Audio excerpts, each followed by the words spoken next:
Hello, me fixing everything, and today I'm going to show you how to test this alternator from a Volkswagen Crafter. Something that is good to know before we start: you don't need to remove the alternator from the vehicle, you just need to disconnect the battery and the positive cable and the connector here on the side. I'll show you in a second. And you need a multimeter, mice with automatic range. Okay, now you can see that the alternator is moving. That's good, it's not blocked, because it happens. Sometimes the alternator gets stuck, mechanical problem. Now we'll test the electrics. What you need to do is remove the 13mm nut from here, remove the cable, the positive wire. Don't forget to disconnect the battery. Remove the communication wire here, unplug it, and now here sometimes there is 8mm nut, sometimes there is not, sometimes there is like a retaining clips. This plastics gets removed like this. This is the voltage regulator. Remove it with 7mm socket, yeah, like this. Here usually there is a cap, this one goes to the side. Now quickly we're gonna check the rotor. You can see it right here, yeah. Usually you can see this when you look in your engine bay if you don't remove it. We're looking for 2 to 3 ohms when we get the probe. I'll just put it 2 ohms so it does not beep. If you see the screen, 2.5 ohms. From 2 to 3 ohms is okay. Now it doesn't matter if it's this side, yeah, or the other side. So polarity is not a problem, it's just like a big wire.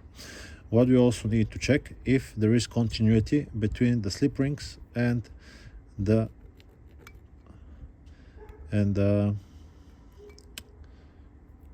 casing of the alternator. This is 16 mega ohms, so that's okay. And now we'll check the other side. 14, 17 mega ohms, that's perfectly fine. Mega ohms is a very large number, so it's like nothing. Now, next thing we're going to check is the rectifier bridge. What you want to do: take the negative probe, black one, put it onto here. That's the post for the big red wires for the positive terminal, and touch here. Okay, this will check the diodes. We're looking for 0.5, 0.45, it's okay. 4.5 is okay. 4.5 is okay. So that's the first 3. You can take the opposite and see that they don't go back. Nothing, nothing, nothing. If it beeps, it's a problem, and it's showing like a 0, 0. Now what you're gonna do is take the positive, yeah, put it here and touch it onto this side. Can you see these 3? 1, 2, and the third one. So this means the rectifier bridge is perfectly fine. You can take it again, black one, open, open, open, nothing. Good, so the rectifier bridge is okay. Next thing we're gonna check is the stator winding. We want to go on the side of them and hear them beep. But most importantly, we want to get on one of them, yeah, put the other one here and see nothing. If you hear beeping, it's going in the bin, yeah. If it's shorted to the wall, because it is possible, most possible if you ask me, it's going to the bin. So this is okay. This whole thing should work perfectly fine. Now you still might not have voltage coming and not charging. The last culprit will be this one. What you can do, which is not testing the alternator, but you can check the voltage that comes to the cable when the ignition is on.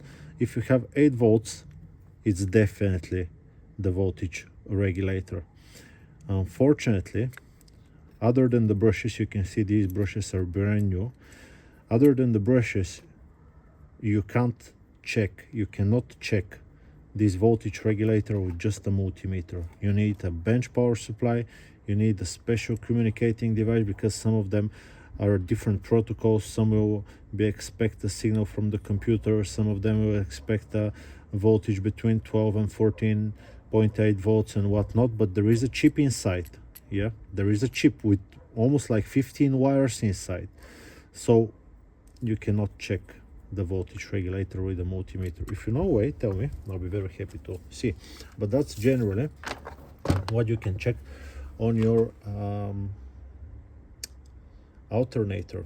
Stator is okay, it's not shorted. Rotor is okay, it's not shorted. Rectifier bridge is okay. Brushes, look how long they are, perfectly fine. Other thing, it's the signal to the voltage regulator. I hope this video, and it turns. This one is not the best. Yeah, you can hear the bearing, but it does work.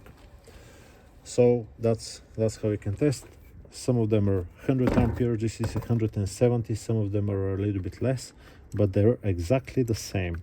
Yeah, I hope this video is being helpful to you. I'll just put it back now, and I will see you on to the next one. I'll be happy if you leave me a comment, or even if it's negative, I might not reply, but I'll still read it. That's it. Bye bye.